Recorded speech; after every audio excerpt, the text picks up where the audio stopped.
முரசொலி வெளியிட்டுள்ள தலையங்கத்தில், பேத்தி சொல்லி விசிலுக்கு ஓட்டு போட்டேன், பேரன் சொன்னதற்காக விசிலுக்கு ஓட்டு போட்டேன் என்று சொன்னவர்கள் அனைவரும் இப்பத்தான் ஏன் போட்டேன்னு வருத்தப்படுறேன் என்று வருத்தப்பட்டு கொண்டிருக்கிறார்கள் என தெரிவிக்கப்பட்டுள்ளது.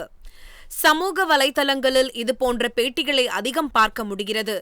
பேரன் பேத்திகளுக்கு நல்லது சொல்லி வளர்க்காமல் அவர்கள் சொன்னார்கள் என்று வாக்களித்துவிட்டு இப்போது வருத்தப்படுவதால் என்ன பயன்?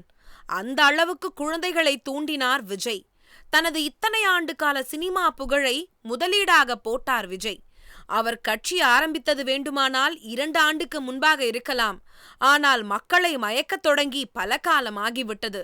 அந்த சினிமா மயக்கம்தான் அவருக்கு பலரும் வாக்களிக்க காரணம்.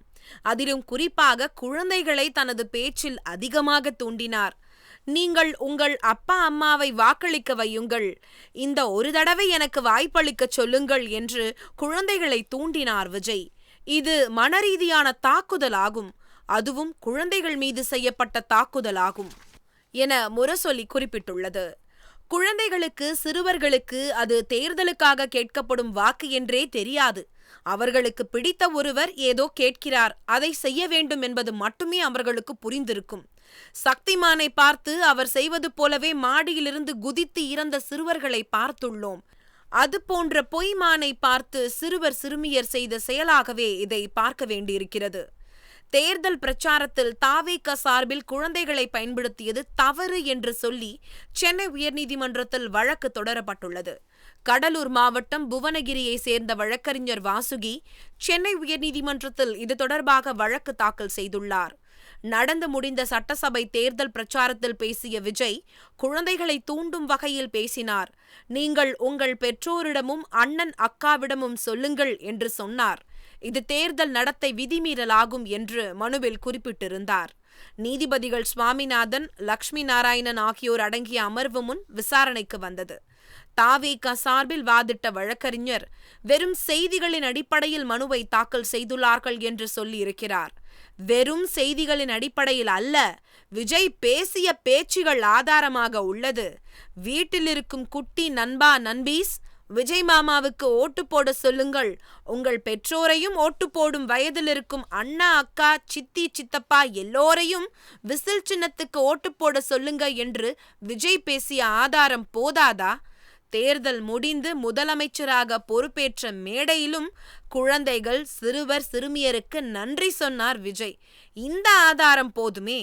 பேத்தி சொன்னதற்காக விசிலுக்கு ஓட்டு போட்டோம், பேரன் சொன்னதற்காக விசிலுக்கு ஓட்டு போட்டோம் என்று சொல்பவர்களின் பேட்டிகள் இணையத்தில் வைரலாகி வருகிறது. எனவே இது வெறும் செய்திகள் அல்ல, உண்மைகள் என்பதை நிரூபிக்க ஏராளமான ஆதாரங்கள் இருக்கிறது என தெரிவிக்கப்பட்டது. குழந்தைகளை தனது அரசியல் சுய லாபத்துக்காக பயன்படுத்தியது குறித்து ஜூலை 10ஆம் தேதிக்குள் விஜய் விளக்கமளிக்க வேண்டும் என்று சென்னை உயர்நீதிமன்றம் உத்தரவிட்டுள்ளது. சட்டமன்ற தேர்தலில் குழந்தைகளை தூண்டிவிட்டு பிரச்சாரம் செய்த விஜய் மீது நடவடிக்கை எடுக்க வேண்டும் என்று வலியுறுத்தி தேர்தல் ஆணையத்தில் புகார் அளிக்கப்பட்டுள்ளது. தலைமை தேர்தல் ஆணையருக்கு மூத்த பத்திரிகையாளர் அரவிந்தாக்ஷன் எழுதியுள்ள கடிதத்தில், கடந்த ஏப்ரல் மாதம் 21ஆம் தேதி சென்னை நந்தனத்தில் நடைபெற்ற கூட்டத்தில் பேசிய தாவேக தலைவர் விஜய் சட்டமன்ற தேர்தலில் குழந்தைகளை தூண்டிவிட்டு தாவேகாவுக்கு பிரச்சாரம் செய்தார். தாவேகாவுக்கு வாக்களிக்குமாறு தங்கள் பெற்றோர்களையும் உறவினர்களையும் வலியுறுத்த வேண்டும் என குழந்தைகளுக்கு விஜய் நிர்பந்தித்தார். குழந்தைகளை இலக்காக கொண்டு மேற்கொள்ளப்பட்ட இந்த பிரச்சாரமானது தேர்தல் ஆணையத்தின் வழிகாட்டுதல்களின் கீழ் கடுமையாக தடை செய்யப்பட்டுள்ளது. குழந்தைகளை ஒரு அரசியல் கருவியாக பயன்படுத்துவது சட்டப்படி குற்றமாகும். சமூக ஊடகங்களில் பரவி வரும் ஏராளமான காணொளிகளில் சிறார்கள் அழுது கொண்டும் கதறிக்கொண்டும் கூச்சலிட்டு கொண்டும் அடம் பிடித்து கொண்டும் இருப்பது காணப்படுகிறது. இதன் மூலம் அவர்கள் தங்கள் பெற்றோர்களையும் குடும்பத்தில் உள்ள வயது வந்த உறுப்பினர்களையும் தாவேகாவுக்கு வாக்களிக்குமாறு நிர்பந்திப்பது தெரிகிறது. தங்கள் கோரிக்கையை பெற்றோர்கள் நிறைவேற்றாவிட்டால் குழந்தைகள் சாப்பிடக்கூட மறுப்பதாகவும், மேலும் குழந்தைகள் தங்கள் பெற்றோர்களை மிரட்டுவது போன்ற காட்சிகள் சமூக வலைதளங்களில் இடம்பெற்றுள்ளது. எனவே சட்டமன்ற தேர்தலில் குழந்தைகளை தூண்டிவிட்டு பிரச்சாரம் செய்த விஜய் மீது நடவடிக்கை எடுக்க வேண்டும் என்று அக்கடிதத்தில் குறிப்பிட்டிருந்ததாக முரசொலி தெரிவித்துள்ளது. தேர்தல் பணிகளில் குழந்தைகளை பயன்படுத்தக்கூடாது என்று 2024 நாடாளுமன்ற தேர்தலின் போது கடுமையான கட்டுப்பாடுகளை தேர்தல் ஆணையம் விதித்திருந்தது. விஜய் மீது தேசிய குழந்தைகள் உரிமைகள் பாதுகாப்பு ஆணையத்திலும் புகார் அளிக்கப்பட்டுள்ளது. விஜயின் பேச்சு சென்னை உயர்நீதிமன்றம், தேர்தல் ஆணையம், தேசிய குழந்தைகள் உரிமை பாதுகாப்பு ஆணையம் ஆகிய 3இன் விசாரணையிலும் உள்ளது. குழந்தைகளை இலக்காக கொண்டு மேற்கொள்ளப்பட்ட விஜயின் பிரச்சாரமானது தேர்தல் ஆணையத்தின் வழிகாட்டுதல்களின் கீழ் கடுமையாக தடை செய்யப்பட்ட முறையாகும். குழந்தைகளை ஒரு அரசியல் கருவியாக பயன்படுத்துவது சட்டப்படி குற்றமாகும். தேர்தல் நடவடிக்கைகளில் குழந்தைகள் மீது செல்வாக்கு செலுத்தியது தொடர்பாக சுதந்திரமான விசாரணை நடத்தப்பட வேண்டும்.